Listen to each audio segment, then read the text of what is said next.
What's going on, guys? It's Alex Slava back here again for a brand new interview video. And today I'm with Mr. Kane Hodder. How's it going, dude? Good. Been a long, busy weekend, but I always enjoy it here. I gotcha. The first question I have for you: do you ever see the Friday the 13th series being either like brought back or rebooted like any time, like in the next like 10 years, or not really? Unfortunately, I do not see that happening. I wish it would, because even as a fan, I'd like to see a 13th movie. Yes. I mean, that's the next one. It would be the 13th Friday the 13th. It would be great, but I just, I think with the legal issues and everything, I don't think it'll happen. Yeah, it's really unfortunate. Another question. You worked with Quentin Tarantino on the film Four Rooms. I did. Just any memories of Quentin or anything like that from Well, that I mean, experience? you know, he enjoys horror as a fan as well. So he and I talked about a lot of stories, old stories, that when he would tell me about movies that he liked, and we had some common films that we both enjoyed back before either one of us were known for anything, and it's fun to talk to somebody like that, and I think he's a genius, and I really want to work with him again. That'd be awesome. One more question. You're a huge horror film enthusiast, and what would you say are some of a few of your favorite horror films that came out in the past 5 years or so? Like favorite recent horror films. Well, I mean, first of all, my all-time favorite film happens to be this one. I think that you cannot really find another film from 1974 that is still not laughable. You know what I mean? Yes. It is still a good movie, and I still enjoy watching it, and I was really excited the first time I met Linda Blair. And, you know, we've become friends since then, but it's a great movie, and, you know, recent ones, I can't really pick one out of in the last 5 years that I've enjoyed more than any other ones, but there's been some fun stuff that's come out. Yeah. I feel you, man. Is there anything you want to say to your fans? Well, I mean, I would just hope that if you happen to hear that I'm in your area or part of the country, please come out and say hello, because if you don't, I'll kill you. Well, thank you so much for not killing me. So far. Yeah. Watch your back. Okay, I will. But thank you so much, Mr. Hodder. Right. I really appreciate it. You got it. Thank you so much. Thanks a lot. Yep, no problem. Appreciate it. Bye. See ya. Alrighty, have a See ya. good one. Thank you. I've already matched the other. Oh, geez, I messed all these up now. Sorry. Now they're all out of It's order. going to take you 3 or 4 minutes just to get that back. Let me give you a little hand here. You can swap sides here if you need more. There you go. Oh, jeez. Mason, you just threw all your movies on the ground. I saw that shit. Are you gonna take that, Mason? Yeah, Are you gonna take that from yeah, I Kane gotta Hodder? take it from Jason. Yeah. What are you looking at? Move along, fuckhead. Someone that has to play a character that doesn't speak or use facial expressions, that's you taking away the biggest tools of an actor. Now I want you to be scary without ever saying anything or making any scary faces. So it's a challenge, and then the makeup with Part 7 I just thought looked amazing, and it'll always be my favorite one. I loved playing the character every time, regardless of how it looked. Even Uber Jason, I thought that looked pretty amazing, but Part 7 will always be my favorite. Now, whoever has the mask for that, sell it for $220 grand, right? 250. We got 250 in the front. Anyone else have a question? Right down here. We got a mic for you too. Yeah, I'm right here, right behind you. There you go. This is for Michael. Motley Crue. Yeah, what was it like hanging out with Motley Crue? I got a phone call from my agent, Lou Deucer, and he was the old Earl Flynn era. He has Lou Deucer? Lou Deucer. That sounds fake. Not Lou Deucer, Lou Deucer. He was a really nice guy. Here's how he spoke. Hey, kid, I got you a gig. I go, well, Lou, that sounds really funny coming from you. What am I doing? Where am I going? And do we have a contract? Yep. Okay, it's Saturday. You're going to go to a school. You're going to go to an auditorium, and you're going to do a music video for a band called Mötley Crüe. I go, who? Matuli Crüe. I don't know. Just go there and have fun, kid. Oh, okay. So I called up a friend of mine, John Roberts, a film historian, known him forever. And I go, he used to drive for an admiral at the Pentagon. You really needed to know that. So he goes, Johnny, you're my driver, and I'm going to be with Mötley Crüe, and I'm sure I should not be driving after I do this video.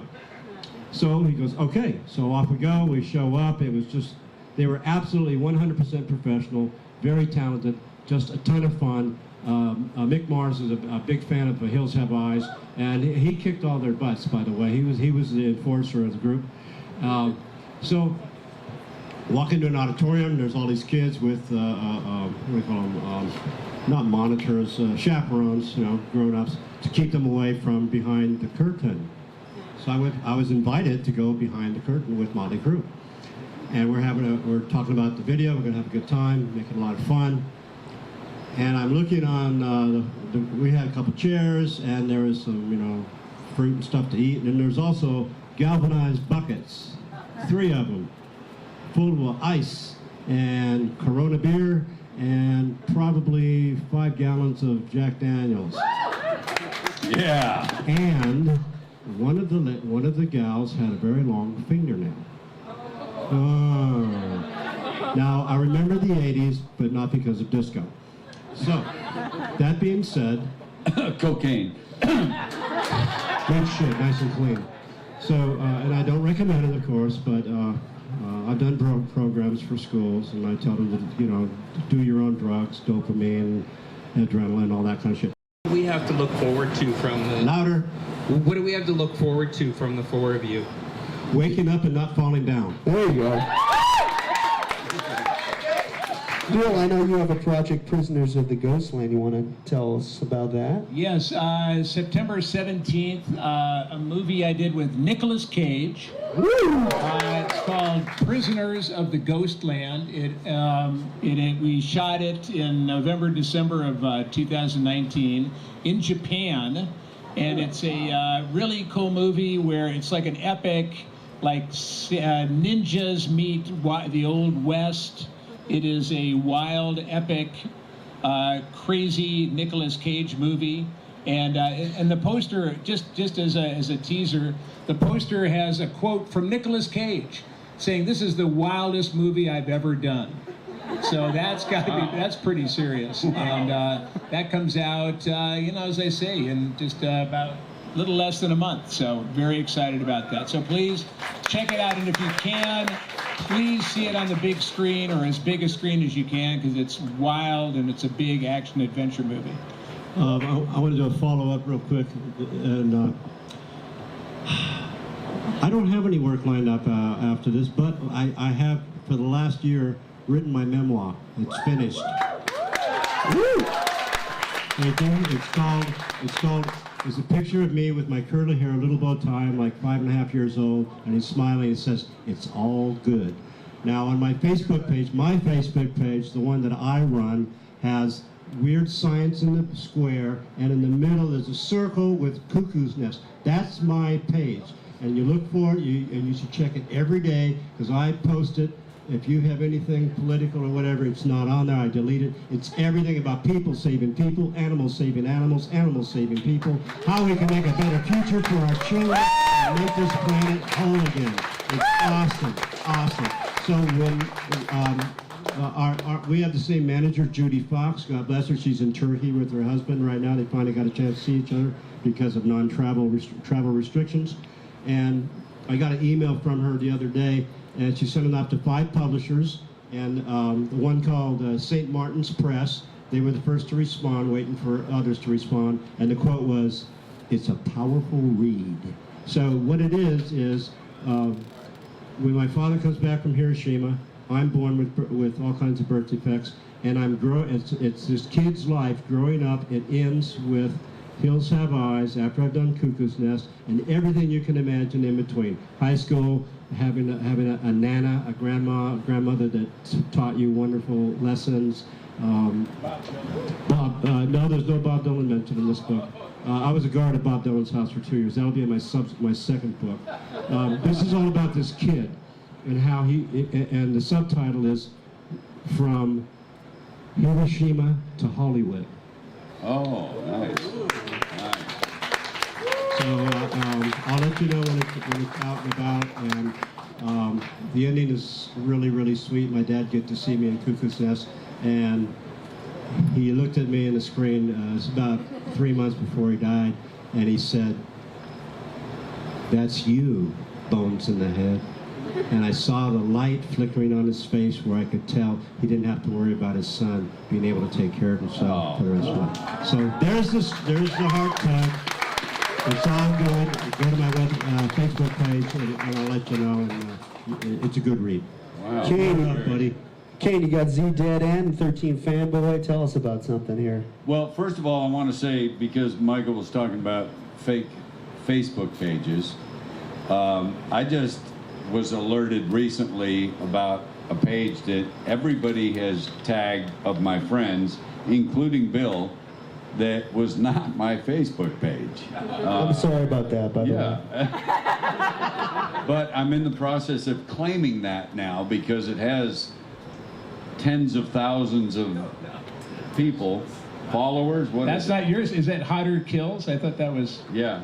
That's not you? No. Oh. The one you tagged is not me. So, but I'm in the process of claiming it. So, 13 Fanboy is a movie where I play myself in it as the guy that has played Jason, and there's an obsessed fan who tries to kill me, which I think is kind of an interesting story. And I have a very emotional scene in the arms of oh God, I can't think of her name now. She was young Tina in Part 7. What was her name? The Corey actress. Feldman? Paris Hilton. Sorry. What? Paris Hilton. No. Young Tina. That was her mom. Terry Kaiser. No, that's Weekend at Bernie's. God, I can't believe I can't fucking think of her name. Hurry up. Hurry up. Come on. Anyway, I have... something. What?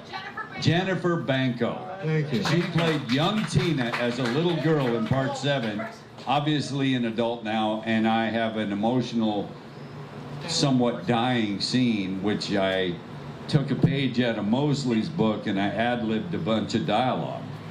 Oh, no.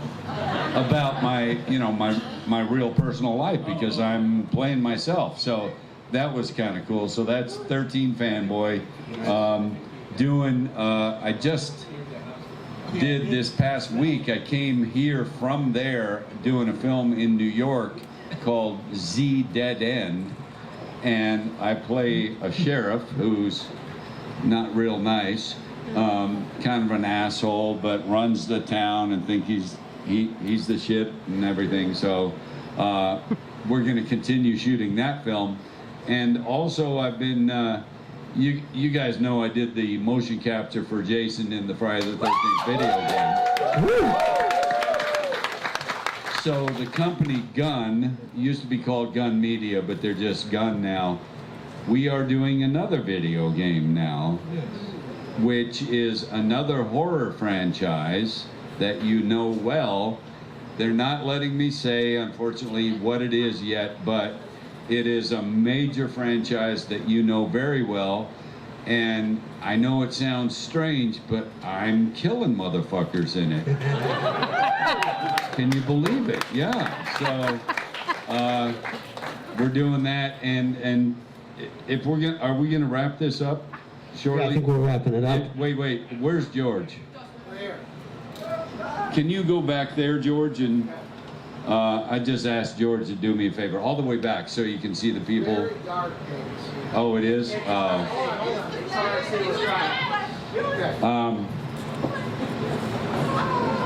I'd like to do a quick segue. Kane and I got to do a movie together, Ed Gein, the Butcher of Plainsfield. Yeah! And we hadn't done a scene together, just the two of us, and we went up in this truck, and you know, it's lit, we're waiting for the radio to say action, and here's when like a little kid, he goes, God, Michael, this is so cool, we get to be in a scene together, this is so mission. I know, we'd known each other for a long time, but never really did a scene together. And then then later on, he kills me with a shovel to the head. He asked for it. That's really cool. Thanks, buddy.